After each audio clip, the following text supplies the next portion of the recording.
मुख्यमंत्री योगी आदित्यनाथ ने विभाजन विभीषण का स्मृति दिवस कार्यक्रम में समाजवादी पार्टी पर तीखा निशाना साधा।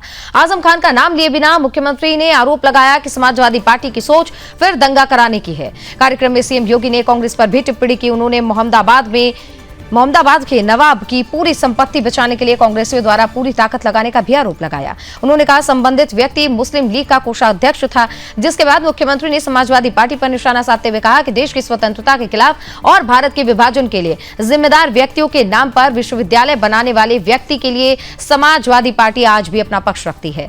उन्होंने पार्टी की ओर से ये बात कही जाती है कि सत्ता में आने पर उसे गृह मंत्री भी बनाया जाएगा। देखिए, सीएम योगी ने यह भी कहा कि समाजवादी पार्टी जनता की वो व्यक्ति सत्ता में नहीं आने वाला। वो कहते हैं कि इसके लिए बावजूद उन्होंने पार्टी की सोच पर भी सवाल उठाए हैं। देखिए, मुख्यमंत्री ने आरोप यह भी लगाया है कि इसी सोच के कारण समाजवादी पार्टी फिर दंगा करवाना चाहती है। और साथ ही मुख्यमंत्री ने यह भी कह दिया कि महिलाओं से जुड़े व्यवहार को लेकर समाजवादी पार्टी पर भी सवाल उन्होंने गहरे उठाए हैं। उन्होंने कहा कि बेटी के लिए इनका किस प्रकार का व्यवहार रहता है, ये भी देखा गया है। इसके साथ ही उन्होंने मुजफ्फरनगर और सहारनपुर के दंगाइयों को तत्काल मुख्यमंत्री के आवास पर लाकर सम्मानित किए जाने का भी आरोप लगा दिया।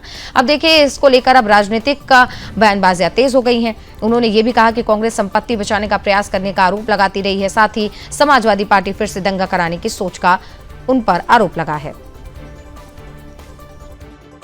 मोहम्मदाबाद के नवाब की पूरी प्रॉपर्टी को बचाने के लिए कांग्रेसियों ने एड़ी चोटी लगा ली, एड़ी चोटी लगा ली कि किसी प्रकार से वह प्रॉपर्टी बचे, जबकि मुस्लिम लीग का ट्रेजरर था वो व्यक्ति।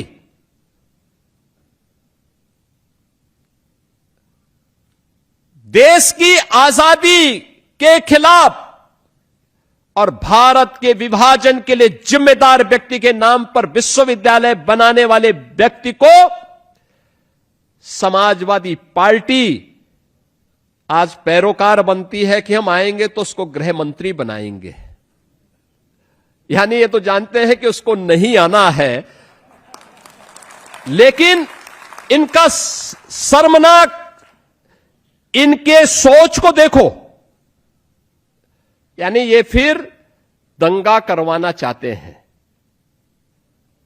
बेटी के लिए इनका किस प्रकार का व्यवहार रहता है,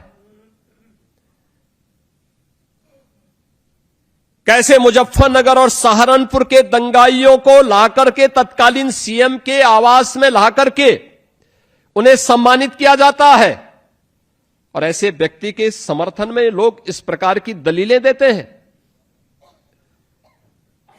बहनों और भाइयों, ये सभी घटनाएं केवल हंसने के लिए नहीं, मनोरंजन के लिए नहीं, हम सब के लिए एक सबक भी होती हैं।